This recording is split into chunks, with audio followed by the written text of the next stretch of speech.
Hello everyone. In today's video, I'm going to be touching on how you can push through uncomfortable emotion, how you can identify and heal the root causes behind that emotion. See, nobody can do what you need to do for yourself. And initially, that may sound annoying, but if you unravel it, it is absolutely one of the most freeing things that anyone can tell you because it means you are fully responsible for your life. Yes, we all have different starting hands. That being said, how you play your hand is all up to you. And truly, it comes down to this differentiation of the fixed versus the growth mindset.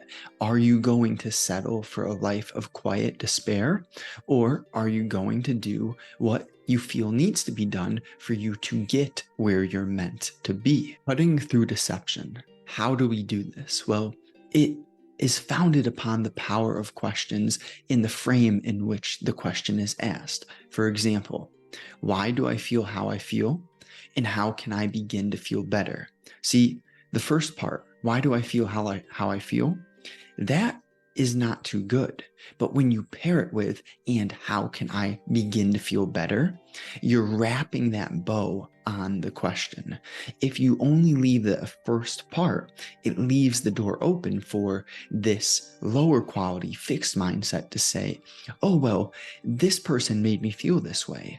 Or essentially, to generalize, the blaming of anyone who isn't yourself. And when I use that word blaming, I don't want you to be overly harsh on yourself. That's not exactly what's going to help you. And see, we all have that internal judge, but what we have to realize is the balance of, yes, being honest with ourselves, but doing it in a way which is going to push us or pull us in a healthier direction. So that's exactly what the second part of the question does with, and how can I begin to feel better? That it leads you to say, well, I could stop doing this, that, and I could start replacing those actions with, So you see what I'm getting at. And this is how you begin to change your lifestyle. It's nothing grandiose. It is simply deleting the things that you know make you feel guilty or sad or regretful. Specifically, the substances, the foods, the things that you consume that leave you feeling a way, which is cloudy or put you into a state of mind which you know you have a tendency to do things that you regret. For example, when you're drunk, you're more likely to say things that aren't exactly putting the individual whom you're speaking with in the place where you treat someone how you would like to be treated. When you're under some sort of influence or in a altered state of mind, well, I'm not here to say that anything is good or bad. I'm just trying to unravel why people do certain things and how that certain thing leaves them feeling. And then you yourself answer the question, well, is how that thing leaves me feeling, does that operate for me? Does that make me more likely to feel high frequency emotions? Or on the other end of the spectrum, the trick is training the mind while listening to the heart. How do we do this? Well, the mind is very powerful. It has this strategic and rational perspective, which can analyze cost to benefit ratios and understand what is calculated risk and what happens if I don't take calculated risk. Meanwhile, the heart is this area which is going to pull you toward natural curiosities. It's going to get you doing things that you have subtle gifts in that can be developed as long as you persist in whatever pathway the heart is guiding you down. So what's important or valuable It's the balancing of both the heart and the mind. If you stray too much to the heart, then you might be doing what you're meant to be doing, but in a low quality manner because you haven't paired that strategic thinking process with it. But for example, let's say that you read books that are quite practical. That's training your mind. But then you pair it with morning and before bed breath work. That's training your heart. And when you have habits, emphasis on habits, because you ever seen that V curve? It happens slowly. Overnight success is through 10,000 hours of work and pursuit when people don't see you. So the thing is, the habits, your lifestyle, what you do every day when people aren't watching you, if you're training the quality of your heart and your mind in those moments, it's inevitable that you get the clarity between that strategic, rational mind and the powerful, just intuitive heart. And when you mix those together, you are going to be doing what you're meant to be doing in a high quality manner, which leaves you with fulfillment and also spreads high frequency emotion and overall generates feelings of fulfillment in others. But if we stray too far to either of those extremes, then we find ourselves in sort of a rut, in this place which feels imbalanced. And it's so powerful when we're willing to admit, okay, there are some things I'm doing that leave me feeling wonderful, but then there are other things that I do consistently, and it's just forms of self-sabotage. And so how do you cut through denial? It comes down to what you do when no one's watching, meaning you have reflective habits, breathwork, journaling, going for walks, having deep conversations, things of that nature where you're investigating your own internal workings, how what you did that day left you feeling, how what environment left you feeling, and how what people left you feeling. And so that's the thing, feeling, and then you reflect upon it rationally with the power of the mind. See, if you only feel and you don't reflect, then things get bumpy because you do not understand where to change. You just have a cloud of feelings. But it's like that picture where your mind before you journal is all swiggly, and then after you do some sort of reflective act, it just straightens everything out. And it has to be a lifestyle. See, the internet has granted us access to such intelligence. The trouble is filtering out what needs to be subtracted. And there is not some simple step 1, 2, 3 to do this. But what I can tell you is, if you're clear on your values and you know what your mission is, what you should be doing with your time. See, of course, I think it's okay to have some instant gratification, but in a ratio, you want to listen to this 90-10 rule, like 10% doing things that don't necessarily create the healthiest version of yourself. We're not meant to be perfect, but in that we are perfect. It's what you would call a paradox.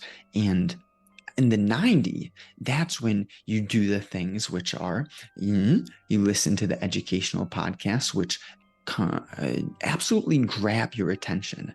Like, something that I've realized is, just because you start something, it doesn't mean you have to finish it. That being said, you don't want to cut yourself too short on that mission.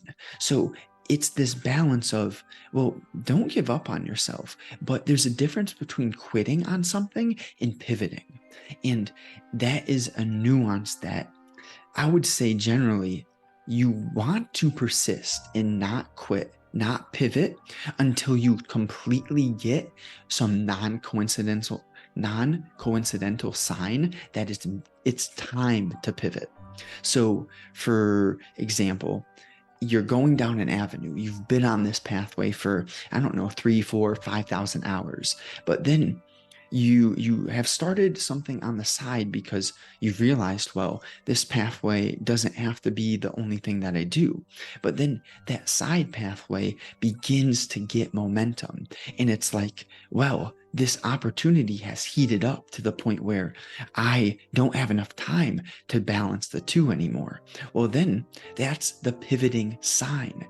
And that's the best way I can describe it to you. It's something that, see, people who give step 1, 2, 3, 4, 5, that is fine in certain specific practical areas. But when we're talking this broader idea of meaning and fulfillment and your path and how you're going to get to where you know you want to get, see, I find it much more valuable to speak on that sort of area because so many people get out of high school and they have no idea what to do because our educational system does not guide you to figure out your natural curiosities, to find your gifts, and therefore you end up confused. Like, oh, you know you're supposed to go work for a corporation, but if that's not exactly what feels right in your heart, it's like this big question, well, what now? And that's why I'm here, sort of trying my absolute best to just give structural, conceptual understandings that can be generally applicable to the individual, whether you live in Nigeria or France, or you get my point, anywhere. This could be applicable to you. So that's a rant, but the power in having a clear mission, knowing where you are meant to go, is that you ultimately will be able to delete what is holding you down only once your burn has been ignited. Without that clear focus, then it becomes easier to say, well, just tonight, oh, one more time. You get my point. Essentially, self-sabotage becomes much more difficult when you know exactly where you want to go.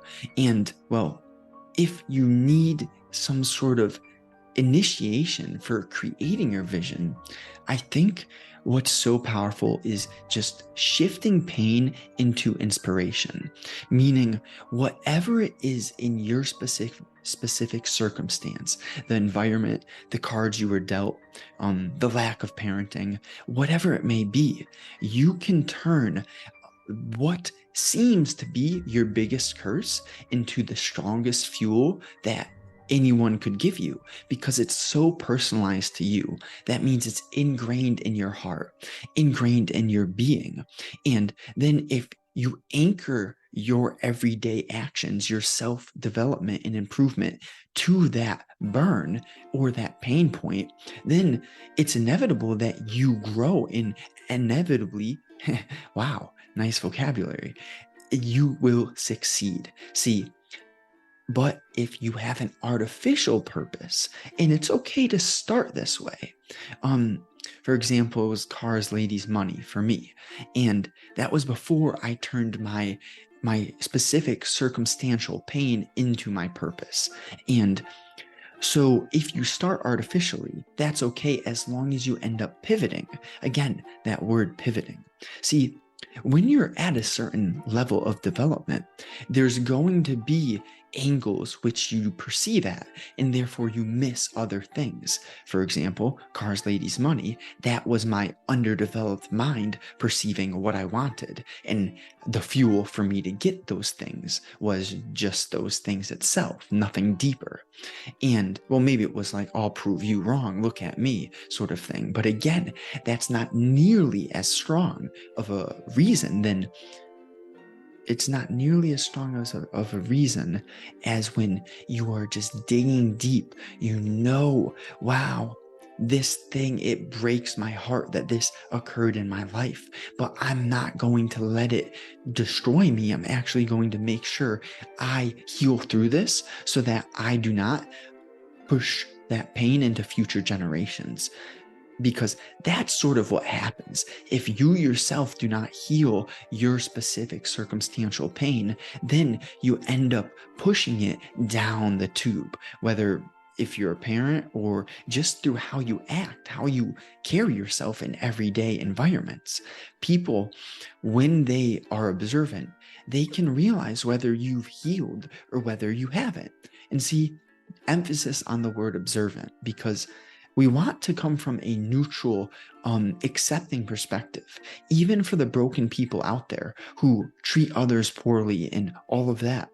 We're not here to judge them. That's not our job. We can take note, observe it. We don't have to sugarcoat it. It's the truth.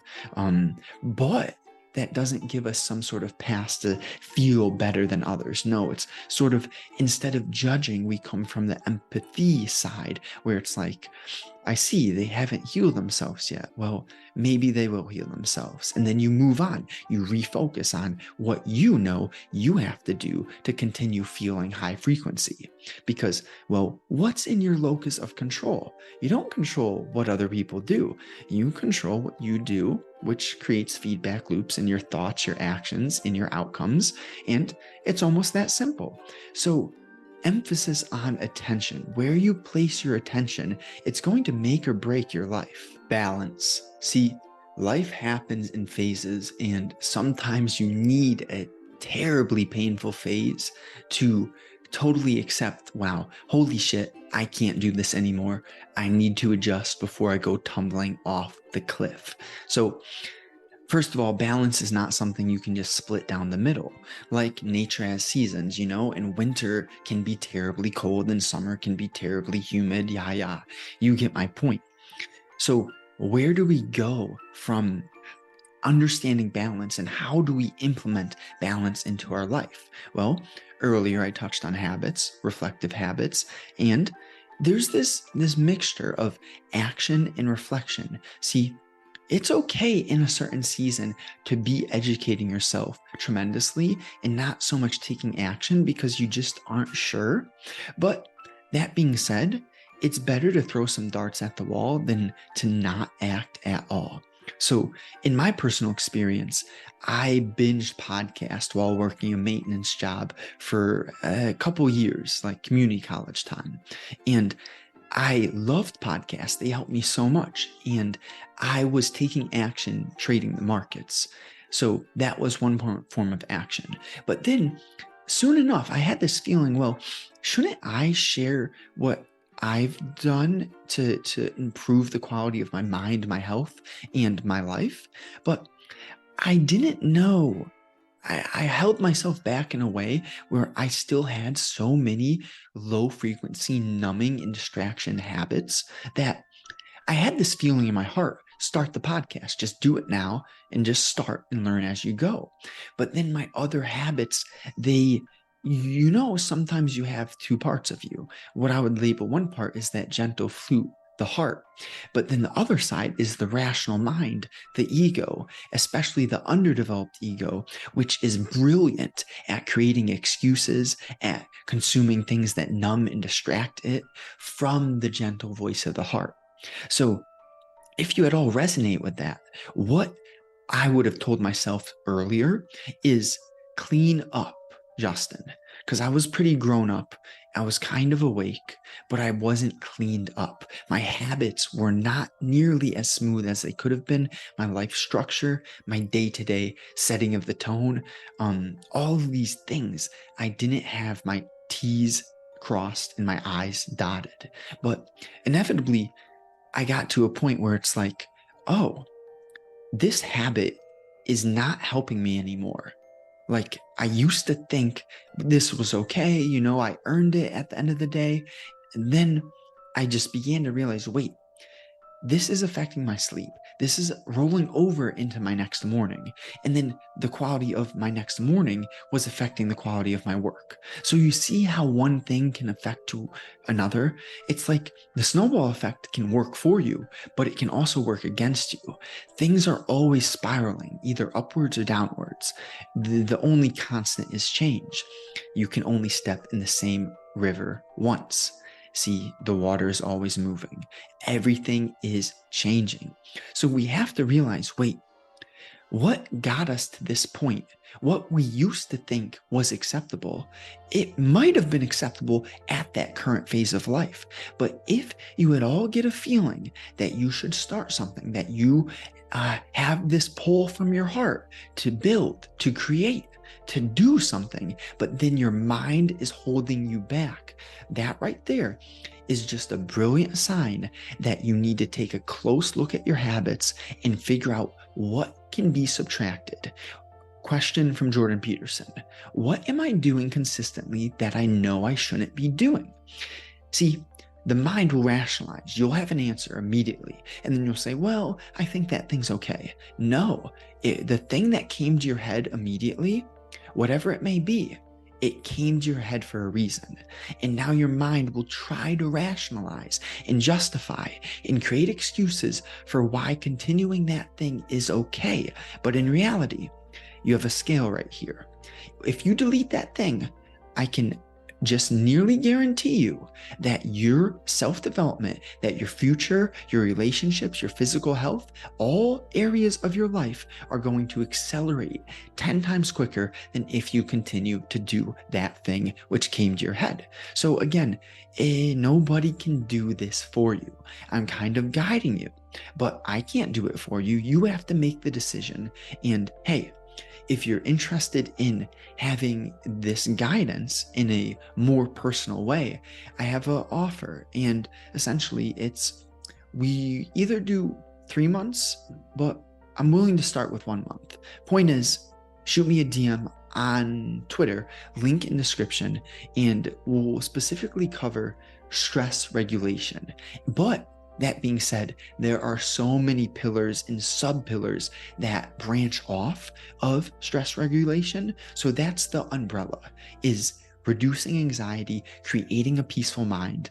That being said, if this at all interests you, if it catches your attention, shoot me a DM on Twitter. So anyone who tries to tell you how to live your life in a controlling manner does not know how to live their own life. See, I'm here. Maybe you say I'm giving advice. I'm also just talking to younger Justin. I'm doing this for fun, but it's also fulfilling. And hey, if it has many healthy side effects, why not do it? If it might help you and it already helps me, to me, it's a no-brainer. But what this comes down to is the question: the pain of uncertainty or the pain of certain suffering. See, life it's not a fairy tale journey. You're going to have to understand, well, sometimes you have two decisions and both decisions are intimidating, they're rough, and it's not an easy choice. But often there's going to be this feeling where, okay, one decision gives me a bit of uncertainty and therefore some freedom if you look at it from the right lens, or the other, for example, what most people come across, this was me, the 9 to 5, or what's your other option? How are you going to survive, make money, and create a luxurious or wealthy lifestyle without hating what you do every day? Without being like, when you wake up out of bed, oh, I have to do this again today. No, you don't want your life to be like that. I mean, at least I don't. And if you're here, I know you don't either. So for the 9 to 5 example, the certain suffering is the 9 to 5 if you don't love what you do. I'm not saying you can't enjoy your 9 to 5. That's not at all what I'm saying. I'm just coming from a perspective where I felt internally I wanted to do something different. I just didn't want to be working in a corporation. Hey, I can almost guarantee I'll find myself working with corporations, but I just didn't want to be a pawn for a corporation.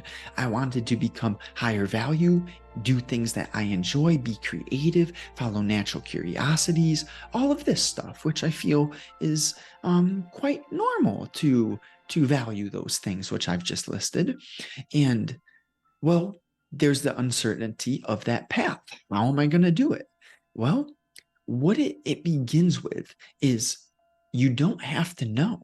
You just have to start with the feeling, the pull to do something, commit to it, persist, Clean up your habits, delete the bullshit, add in the nature walks, the breath work, the healthy nutrition, the reading, the podcast, lectures, etc. Deep conversations. You fill your leisure time with healthy activities which have many different benefits. Then you'll get pulled more toward what you're meant to be doing. And here's the thing. On that pathway, you have to understand not to try and impress others, not to say, look at me, I'm doing this, you should do this too. No, you don't. No, you don't need that. I used to be like that. Like, hey, maybe try this. That's a better way to saying something than, hey, do this, maybe consider trying this. That's okay. But the thing is, I got so attached to whether someone did what I recommended or didn't, and then it was annoying for me, right? Again, that's something that you don't control. So do not place your attention on things that you don't control. There's so many other healthy ways to channel your focus, which is actually going to compound and come back to you to benefit you. So inevitably, it's like figuring out, well, which path do I want to go down?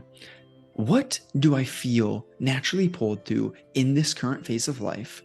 It started stock market for me. That's not what I'm focusing on right now, yet it's still a beautiful foundation to have. So understanding that, well, if you start something, you don't need to be so attached to it if you get that pivoting sign. Emphasis on if you get that pivoting sign, because until you get that sign, you want to be all in, back against the wall, in whatever endeavor it is that you feel pulled to.